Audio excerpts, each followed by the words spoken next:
Hey everyone, welcome back to Legally Black. Today is the day. I'm going to keep saying that I'm nervous and I have anxiety because I don't want to feed that energy. So this morning I thought I would, I meditated some and I fell back asleep because my test isn't until 3:30. I don't know why I picked 3:30. But I'm going to see about going to my apartment rooftop to study some flashcards. Nothing serious, just my conditional statements, conclusion, premise, indicators, just to brush up and to eat some breakfast as well. So come along with me.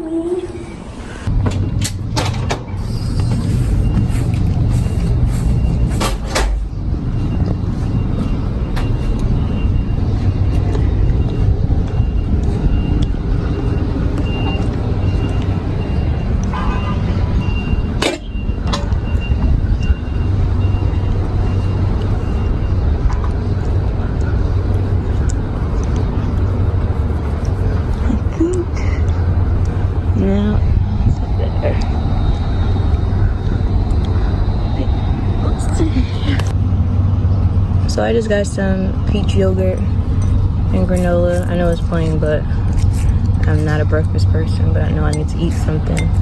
And then my power score, logical reasoning flashcards that I'm going to study. And of course about water.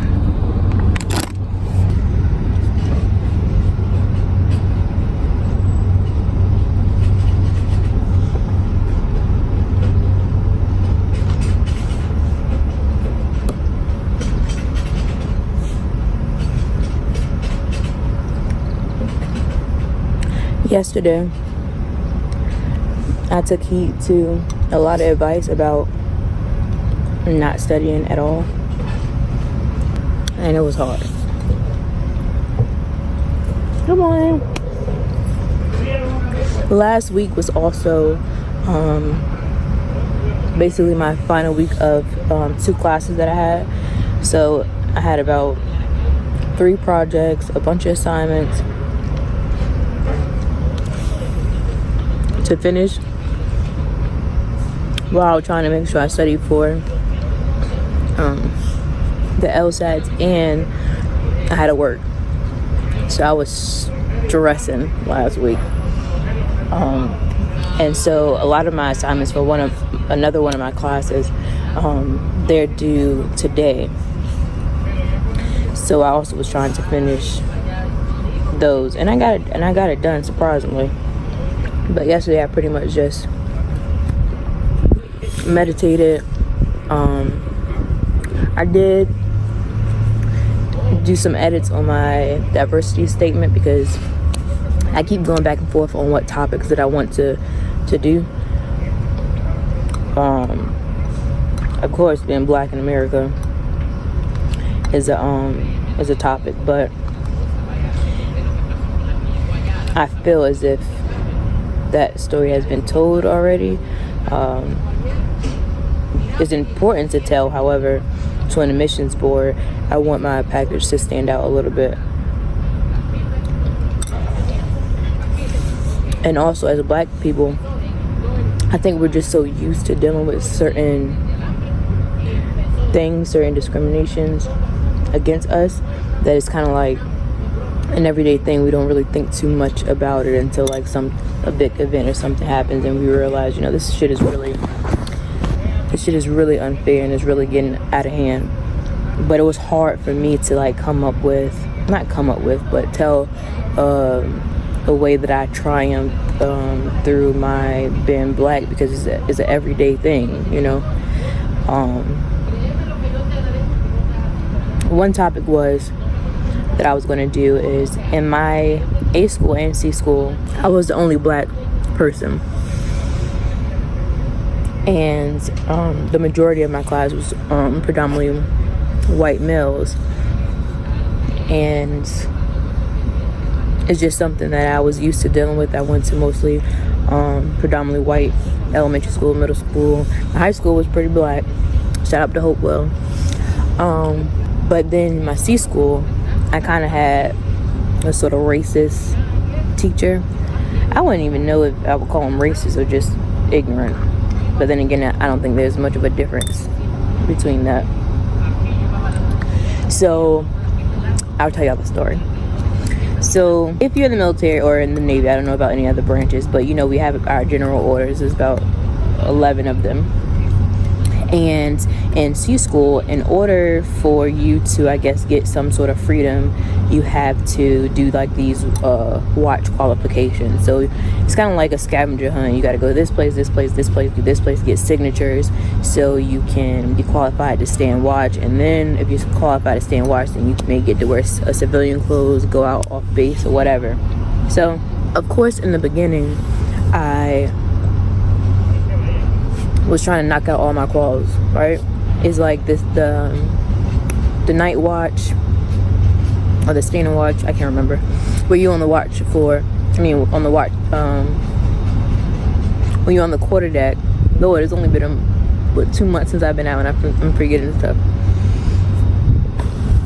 You stay on the quarterdeck and you answer phone calls. It's pretty simple. And then the other one was a roving watch, where you roam around the base and make sure everything is good to go.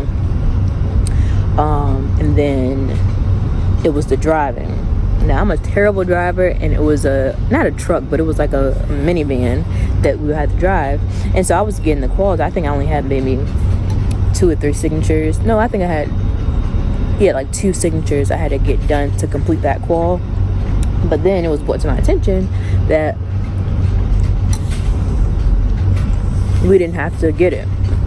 Like, the driving wasn't a mandatory. And I was like, thank you, Jesus. So I stopped, I didn't get it. But then I guess everyone had that same view, so they were running low on drivers. So maybe after 6 or 7 months of me being at the base, that's when they decided to make it mandatory. So I'm on my last signature, and I go to the quarterdeck, and I got to get this signature from the first class that's standing the desk. And he's asking me questions or whatever. Of course, I'm getting the questions, but he asked me stupid ass questions like, if the car breaks down, can you drive in a stripper parking lot and ask them for directions or whatever, like stuff like that, like stupid. And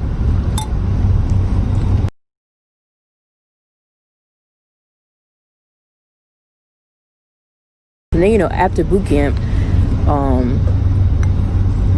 no one asks you about general orders after boot camp. Like, that's really a boot camp type of thing. So after you've been out for a couple months now, most people aren't thinking about the general orders. They're thinking about how to get their rate. But he was messing with the right one, so I gave him the 2 longest ones. I think it's the 11th and the 6th.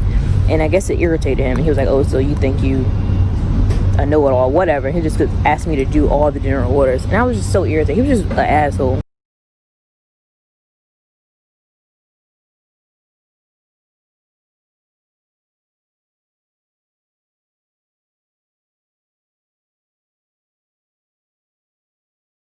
But I was the only black female, really, and he would pick on me.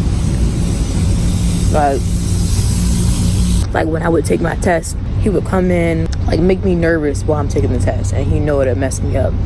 Or after a test is over, you go into the room by yourself with him, and then he tells you your grade. If he has a red pen out, that means pretty much you failed. Every time I would go into the room, he would have a red pen, even though I didn't fail, just to irritate me, I guess. So anyway, one day I am in class, I'm just talking to some classmates, and he is talking to some other of my classmates on the other side of the class, and he says something. I wasn't paying him attention. I wasn't paying him any attention. And one of the first classes that I was in class with, he was like, did you hear what he said? And I was like, no, I didn't hear what he said. He was like, basically he was saying that the neighborhood around the base is ghetto, and EPS can't save you. Like, it's that ghetto that even EPS can't save you. And I'm just like, I didn't have anything to do with the conversation. I don't, like, what? And then he asked why every time they have an event for Martin Luther King, they serve watermelon and fried. And I'm like, I don't know. Maybe that's his favorite food. I don't know. But pretty much afterwards, this first class that I became really, really close with, he checked him. He took him out into the hallway and he checked him. And I had so much respect for this first class then, because his test was getting graded the same way my test was getting graded, you know. Stood up for me. So I was thinking about writing about that story, but I was like, I don't know. And then, of course, being diverse as just being a woman in the intelligence field, there's not too many of us, and it's even less of black females in the intelligence field. And also I was thinking about being a lesbian, you know, being a lesbian in the military. Now, although there's no such thing as a don't ask, don't tell anymore, that mentality is still alive and well. But I chose a different route. Well, I think I'm gonna choose a different route. I'm still not sure yet. I think I'm gonna lay on the grass because it's kind of freaking me out being on this canopy. I don't know who's been laying on it.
Hey y'all, so I decided to, I know I'm late, I took a nap, took a nap, meditated, and now it's about an hour before it starts.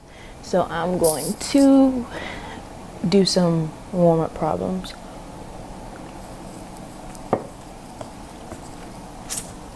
I think, with that.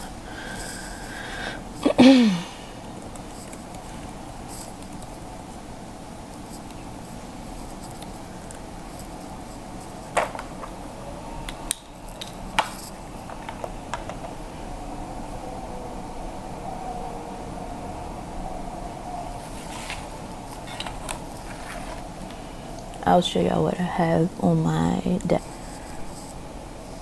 So I just have 2 IDs just in case, my government ID and then my driver's license. With my Mac, I'm extra, so I put blue lights on.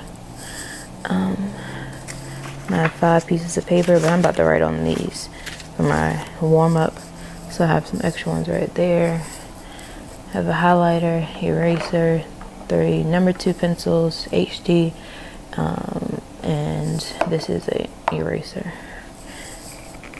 I mean, not eraser, Lord have mercy. This is a pencil sharpener. And then some ginger ale.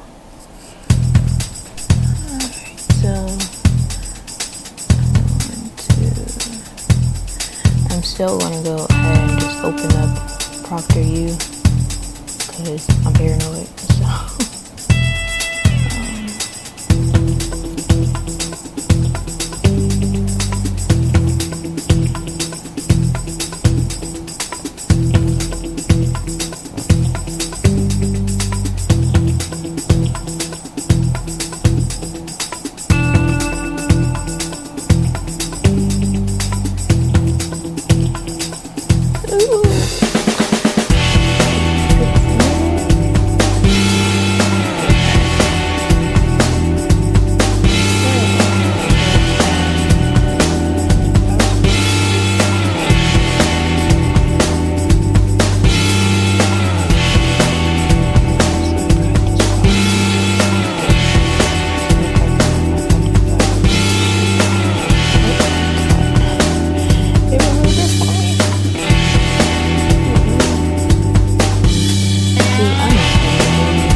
So I just finished.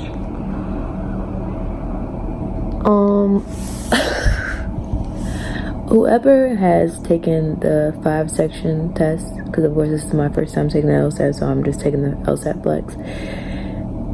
I commend you, because I don't know if I could sit through 2 more sections of that. I felt a bit nervous only because I felt as though it was easy to me. Like, I'm normally really good at logic games, but I just felt like I was moving too quick. I felt like, I don't know, like I was able to finish all of the games. I was able to finish all of the reading comprehension, which normally by the last reading comprehension, I don't finish and I just guess. So, but Proctor U, I didn't have any problems. I didn't have any issues at all. I feel very grateful and very thankful the fact that I was able to take the test. $200 is a lot just to register to take the test. I feel really blessed to have been able to not pay for any of my study material. I feel blessed that my company paid for that. I feel blessed enough to have a quiet environment to take my test and have a supportive partner in that, because I know some people, they just don't have the household environment to be able to take a test like this, or the resources too. I'm thankful that I have a laptop of my own that I can take it on. I have a laptop that is reliable. I'm just very thankful for getting this far. So regardless of whatever score I get, I'm just thankful that I at least knocked it out for the first time. So now I am going to get some crab legs. I am so glad that is over. Thank you, Jesus. Oh my God. You will literally be in public with a mask on, the glasses, and a hat, and dudes still be trying to talk to you. Like, you don't even know what I look like.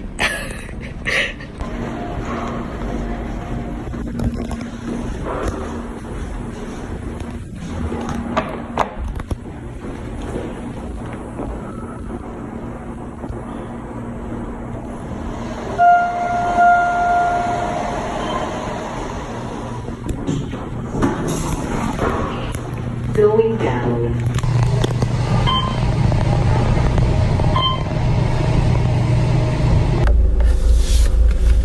The good part about the LSAT-FLEX,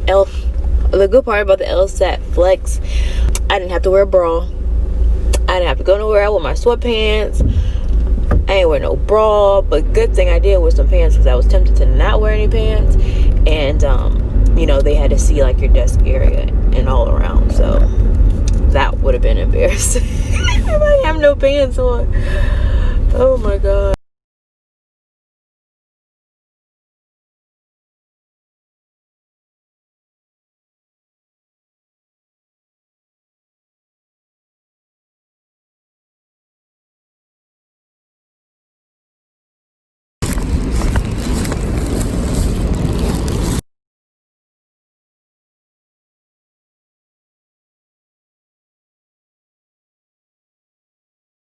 Thank you guys for tuning in.